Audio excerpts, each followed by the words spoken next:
के बात यहाँ चेयरमैन है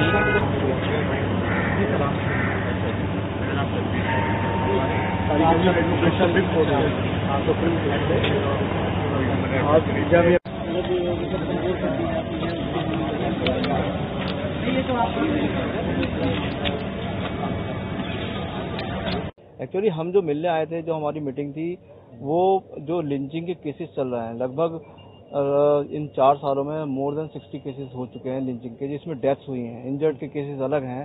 अब उसमें से कुल मिला के 5 केसेस थे जो हमारी एक्शन एड ने पर्सनली वहाँ पर फैक्ट फाइंडिंग करी थी, और उसका स्टेटस हमने जो पाया, इट वाज वेरी शॉकिंग कि उन केसों की प्रोग्रेस क्या है।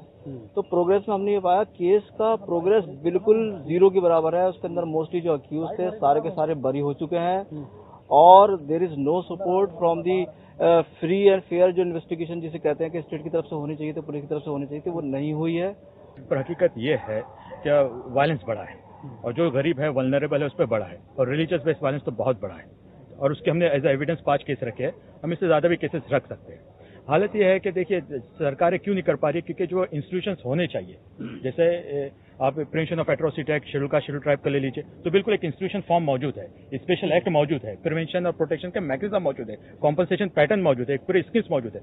अब वहीं पर अगर वीमेन का ले लीजिए, रेप के केसेस ले लीजिए, एक बनाया गया है, पर मुस्लिम के वायलेंस को रिकॉग्नाइज करना, एक बड़े फसादात को रिकॉग्नाइज किया जाता है, पर जो छोटे छोटे जो अनटचेबिलिटी है मुसलमानों के साथ, जो डिस्क्रिमिनेशन है मुसलमानों के साथ, जो एट्रोसिटी है, उसके बाद जस्टिस लेने का जो प्रोसेस है, उसमें जो चैलेंजेस है, उसको रिकॉग्नाइज नहीं किया जा रहा है। आप किस तरह का रोल चाहते हैं एनएचआरसी से? हम बिल्कुल प्रो एक्टिव रोल चाहते हैं। एनएचआरसी ने बहुत हिस्टोरिकल कॉन्ट्रीब्यूशन किया इस देश के ह्यूमन राइट्स मैकेनिज्म में। हम अभी भी चाहते हैं कि एनएचआरसी जिम्मेदारी को उठाए, और जहां मुस्लिम वल्नरेबल माइनॉरिटीज है उनके लिए भी हिस्टोरिकल कॉन्ट्रीब्यूशन करे, उसकी शुरुआत करके पहले रिकॉग्नाइज करे एट्रोसिटीज को, और उसके प्रिवेंशन और प्रोटेक्शन मैकेनिज्म के लिए इंस्टीट्यूशन फॉर्मेशन के लिए एक लेजिस्लेटिव जो फॉर्म होना चाहिए, कानून जो होना चाहिए, उसकी पहल करें। हम जितने सोशल एक्टिविस्ट हैं, जितने लॉयर्स एकेडमी है, जितने हम लोग हैं, हम पूरा सपोर्ट देने के लिए एनएचआरसी को तैयार हैं। मुल्क भर में नफरत की वजह से जो हुजूमी तशद्दुद हुए हैं और उसके शिकार हुए दर्जनों लोगों के इंसाफ की लड़ाई में जो ताखीर हो रही है, उसकी कहानी तो जग जाहिर है।